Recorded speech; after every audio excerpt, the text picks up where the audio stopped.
Around 18, I began dating a guy, let's call him Jake, 19, and everything seemed perfect. We got along, talked about living together, and cared deeply for each other. However, after a few months, Jake changed. He became distant, constantly checking his phone, and we spent less time together. Public displays of affection became an issue, and he started showing less concern for my feelings. In the bedroom, he became more degrading, going beyond our agreed boundaries. Initially, he would apologize, but eventually, he stopped and told me to grow up. It felt like he had transformed into a completely different person. The insults began to infiltrate our daily life. Jake would target my appearance, family issues, and my past relationships. When I got upset, he would just leave me alone to cry. I started blaming myself for our deteriorating relationship, questioning if I was simply not good enough for him. My suspicions of his infidelity were confirmed when I received a message from a guy named David on Facebook, revealing that he had been sleeping with Jake. David apologized and assured me he ended things with Jake as soon as he discovered he had a boyfriend. Although I couldn't be mad at David, we spoke for hours, and he helped me stop making excuses for Jake's behavior. The breaking point came shortly after uncovering the cheating. We argued more, and Jake did something unforgivable. Knowing about my strained relationship with my father, who had cheated on my mother repeatedly and abandoned me at a young age, Jake sought out one of my step-siblings online and slept with them. He even bragged about it the next day, and my step-sibling publicly shared the incident, receiving messages from their friends blaming me. It was the lowest point in my life, and I began to hate myself for allowing it to happen and, to some extent, believing the hurtful messages. My only solace during this time was David, as I didn't want to burden my friends with my problems. David, being one of the few who knew firsthand what Jake was like, and I spoke for a few weeks. Eventually, our conversations turned to revenge. Despite trying to end things with Jake a couple of months earlier due to his awful behavior, he bombarded me with apologies, claiming he didn't mean it and promising it wouldn't happen again. He even spoke to some of my family members, unknowingly pressuring me to reconcile with him, as we were deemed such a sweet couple. I hesitated to disclose the real reason for our breakup, keeping the details vague, though some of them might have seen my step-siblings post and understood why I didn't want to be with him. After weeks of planning and discussions with David, I reached a breaking point and decided to take action. My father wasn't exactly wealthy, but he held a well-paying job that allowed us to live comfortably. When I was younger, during a custody battle with my mother, he started spreading rumors about setting up a trust fund for me. Supposedly, there was enough money to get me started in my own place by the time I turned 21, plus a bit extra. I knew it was absolute nonsense. He consistently tried to evade child support payments, so the idea of a trust fund was far-fetched. However, Jake believed it. We hadn't discussed it much, and I would always brush it off, reiterating that my father was a terrible parent who resented paying child support, making a trust fund unlikely. But Jake wouldn't let it go. He even conducted his own research into my father's job, estimating how much he thought my father earned. To his credit, he would drop the subject when I asked him to, at least for a while. I decided to leverage this situation to my advantage. Although Jake and I were still officially together, I actively avoided him whenever possible.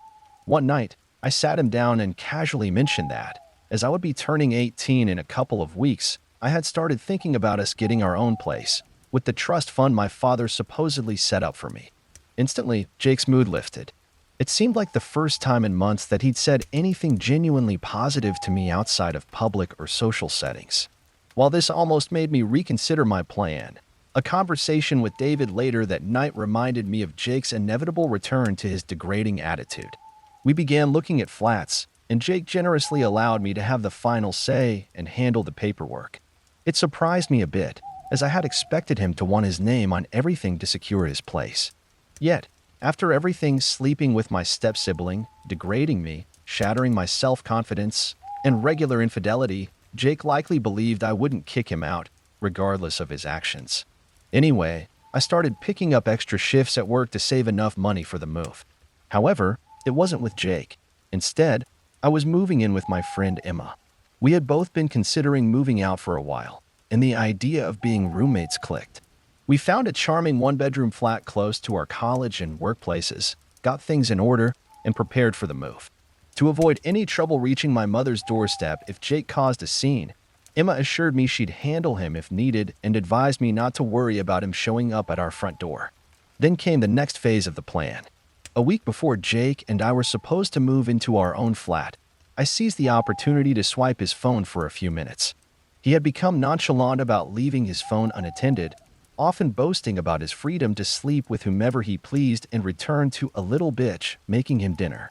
So, the day he went for a shower, he didn't seem too concerned about taking his phone with him. Perfect. I accessed his phone, removed my number from his contacts, and changed his mom's contact name to mine. Satisfied with the setup, I went to the kitchen, intentionally broke one of the plates. It was my mother's, but I promptly replaced it with a new one. Once everything was in place, I left for work. My mother had already left a couple of hours earlier, so she was out of harm's way. I just needed a trigger to make him furious, and oh boy, did he get angry. His initial reaction was to text me, hurling all sorts of vile names. However, he wasn't texting me. He was texting his mom. I had informed her beforehand, explaining that I hoped she'd forgive me, but she needed to see her son's true colors. While she hadn't defended him, she also hadn't fully grasped the extent of his awful behavior. She absolutely lost it. I never learned the details of their argument because she called in to unleash a barrage of criticism, finally recognizing her son's terrible behavior. The situation worsened when she received screenshots of times where he admitted to cheating. Disgusted by her son's actions, she called me to apologize on Jake's behalf. However, I reassured her that it wasn't her fault. He should know better at his age. In a final act of defiance, he dismissed his mother's opinion, claiming he would still move in with me. When he later called me on Facebook, after I deleted my number from his phone, I took satisfaction in revealing that we weren't moving in together. The trust fund wasn't real, despite my past attempts to convey this truth, and that I had moved in with Emma. Enduring a barrage of insults, his voice eventually turned into white noise. I firmly declared our relationship over, hung up, and promptly blocked him on all platforms. He had to retreat to his parents, tail between his legs, and they took him back temporarily. However, escalating arguments led to his parents kicking him out. He stayed with friends for a few months before securing his own place. His relationship with his parents, particularly his mother, has never been the same. I occasionally talk to his mom. Lastly, David and I sent screenshots of Jake's abuse to as many of the people he'd been involved with as possible. We spent a few sleepless nights tracking people down on Facebook. While part of it was to retaliate against Jake, our primary goal was to ensure none of them got entangled in a full-on relationship with him and had to endure the hardships I experienced. This concludes my tale of pro-revenge. I wasn't planning to share it, but seeing one of Jake's new accounts on Facebook's People You May Know prompted Emma to suggest posting it here. I hope it fits in this subreddit. Bye, smiley face. Friend, how do you like this story? Write about it in the comments.